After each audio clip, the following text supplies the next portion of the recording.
Well, Phil, thanks for joining me. Let's start with the development centre. The first night back on Friday. Over 60 plus kids back as well.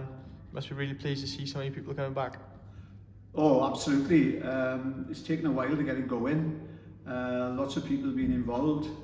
But to see that many kids up here on a Friday night at relatively short notice, to be fair, with Christmas coming just before.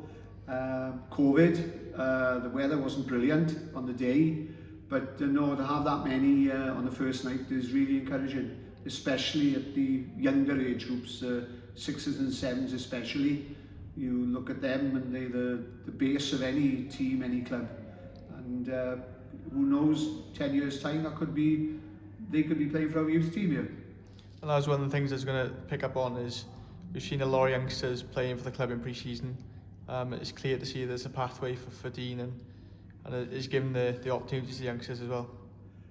Yes, Dean hasn't discouraged any young players coming along, whether they've come through the door on their own or they've come recommended through people like myself or other coaches.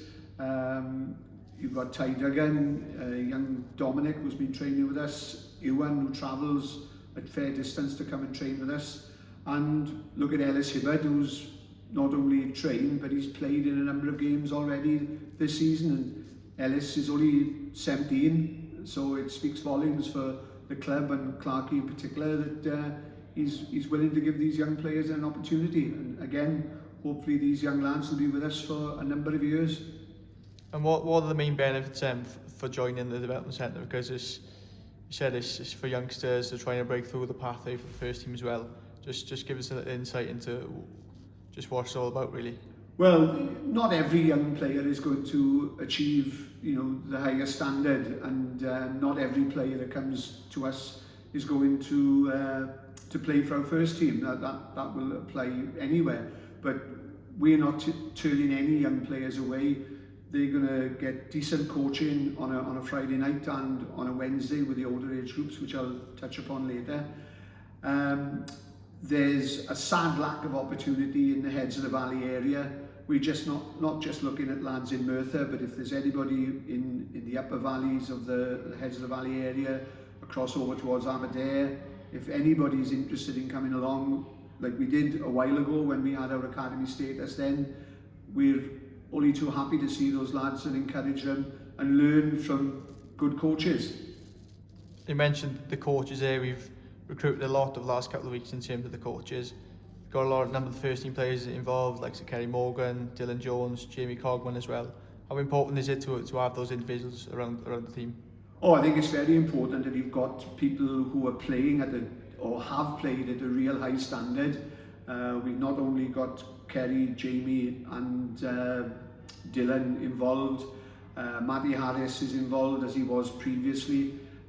We've got Lee Hartshorn involved on a Wednesday night. We hopefully now have got Jamie Veal coming on board next week. Players who've played at professional football clubs, who've had decent coaching there.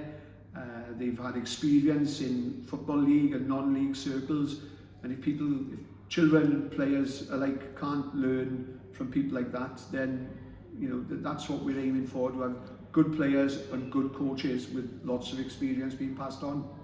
And you mentioned there the Wednesday night sessions, that's for under 12s or 14s of ages. Just tell us a little about that night as well. Yeah, we thought we'd start with the older age groups first. We've only gone to 12s, 13s and 14s. We've got decent numbers on a Wednesday night. Again, same training time, 5 till 6:30. It's a bit of a mixture of 12s, 13s and 14s at the moment. We've probably got about 30 players who are registered, and of those 30, mainly through COVID and school issues, we're probably getting about 23, 24 attending every week. But again, that invitation is open again to anyone who's interested to come in those age groups. And not only outfield players, but both Wednesday and Friday, for all the age groups now, from under 7s or even under 6s all the way through to under 12s. We've got a goalkeeping coach in attendance on Wednesday night and Friday night, so we're not just coaching outfield players. That's certainly great to see. Finally then, what are the benefits and what are the success you're looking to get out of the development centre? Well, ideally, we've made some overtures to the Football Association of Wales about having our academy status reinstated.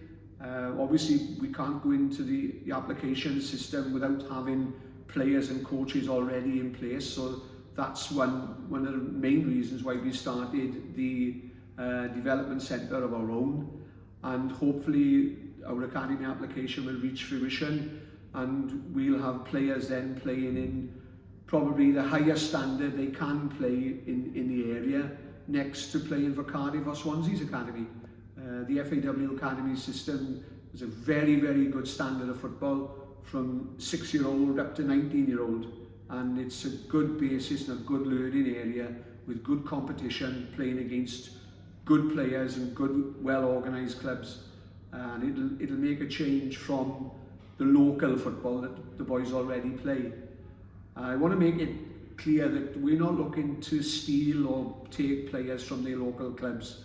We're here to work hand in hand with all the local clubs in the area. When we start arranging fixtures now for our development centre, we're going to try and do that when there are free weeks within the local area football fixtures, so there's no worry about choosing to play for Merthyr as opposed to choosing from one of the local teams. Thank you very much.